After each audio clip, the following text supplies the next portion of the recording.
туугандар, биз эмеде Токмок базарда жүрөбүз азыр. Баарларды карап. Мен кааласам да, каалабасам дагы бул ачылбайт. Бул жалпы өкмөттүн чечими. 6 айга да айтып коюш аны. Бул 6 айга контрабанда иштейт. Бул 6 айга контрабанданы дагы биз жабабыз. Азыр уксаңар, азыр чегарачыларды дагы эмеге ГКНБ кошулуп атат. Граница бекемделет.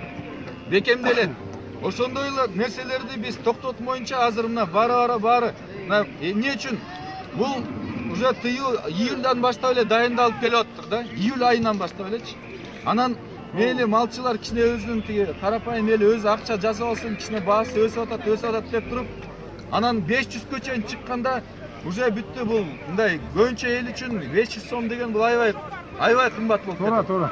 Анан бүттү ошо менен чектеп коелу. Эгерде баасы азыр эттин баасы 250 сом, 280 сом, 300 сом болот атса, анда бир жөн.